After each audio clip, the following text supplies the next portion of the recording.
3,000 members of China's National People's Congress are charting the country's future. Chinese leaders are discussing the country's latest economic accomplishments and laying out a fiscal blueprint for the coming year. Despite a robust year, many global analysts say that Chinese leaders are expected to unveil more stimulus programs. The worry is that growth slowdowns could lead to job losses in a politically sensitive year. Analysts say Russia's invasion into Ukraine has not helped either, rattling global markets and fueling Western criticism of China.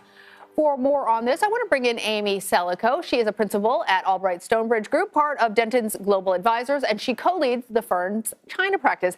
Amy, good to have you with us. So first of all, just give us some context for understanding how China's government functions.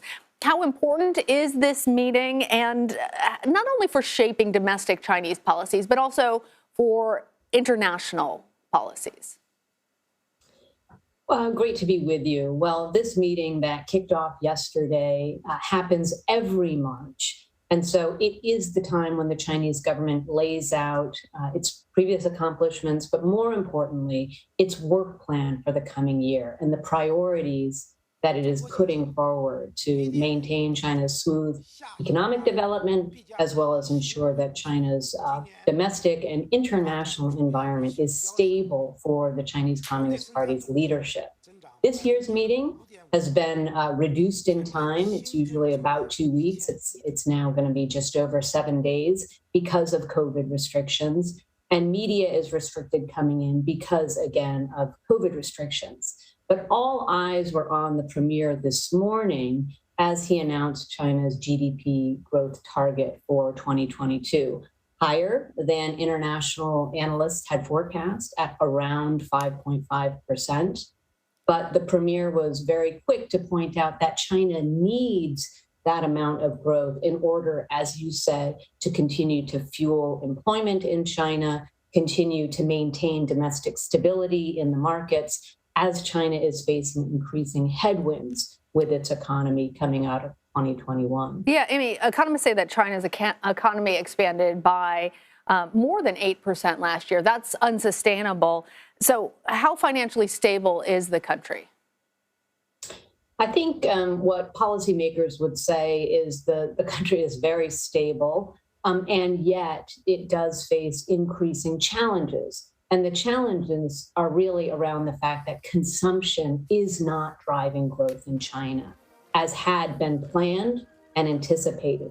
Of course, COVID-19 and the continued zero COVID policy in China has constrained the ability of consumers to get out there and purchase. It's also made consumers worried about the future and so afraid to purchase. As a result, the Chinese government has had to do what it has done in the past, which is focus on investing in the economy in ways that, frankly, increase China's already large debt overhang. And that is the concern that policymakers have and the balance they're trying to achieve this year. Yeah. Keeping a stable growth rate and yet not encouraging too much spending that's going to make it more difficult for China after 2022. Amy, I want to ask you specifically about the impact that Ukraine has had on China's economy, because we have seen Russia and China, both of their leaders, President Putin, President Xi, really giving these public picture of a tightening relationship, solidifying that relationship. How is the invasion of Ukraine affecting China domestically? Well, I think China is in an extremely difficult position, mainly of its own making. But as you noted, just earlier in February, China and Russia agreed to have an even stronger political relationship that has led China to continue to avoid criticism of the invasion of Ukraine within Chinese media.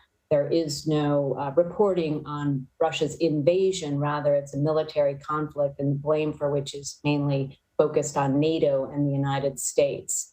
The impact of the invasion of Ukraine on China's economy has not been really felt yet.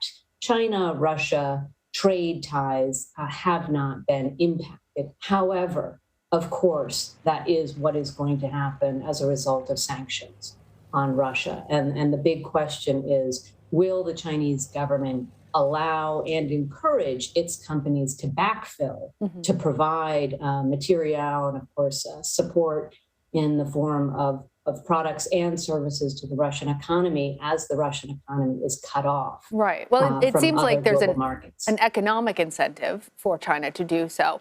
But is there also a geopolitical one? When we're thinking, what comes to mind is Taiwan and the parallels that you can hear in the rhetoric coming from President Putin, coming from Russian state media, and what we have in the past heard from Chinese state media about Taiwan. Well, I have to say the concern for the Chinese economy and Chinese companies is the prospect of secondary sanctions. So again, if the Chinese government encourages and allows Chinese companies to backfill what Russia needs for its economy, those companies could face sanctions from the United States. And so that is going to impact China's own relationships with foreign investors and foreign customers, foreign suppliers. And so the Chinese government is very concerned about that prospect. So the impact on the Chinese economy really could be quite significant if China doesn't, in some ways, encourage its companies to, if not explicitly, implicitly, comply with international sanctions. So trying to thread that needle so that they're reaping economic benefits from it, but not so many economic benefits that the rest of the world starts to get upset and actually impose sanctions on China, is what you're saying. Of course. Secretary Blinken just spoke with his Chinese counterpart today, in fact, again, encouraging China to step up and play a role to try to mediate a resolution to this conflict, given China's close relationship with Russia. The concern is if China doesn't play that role, the international community is not going to only be targeting Russia, but increasingly targeting China for not doing more, and certainly not being seen as profiting from the war.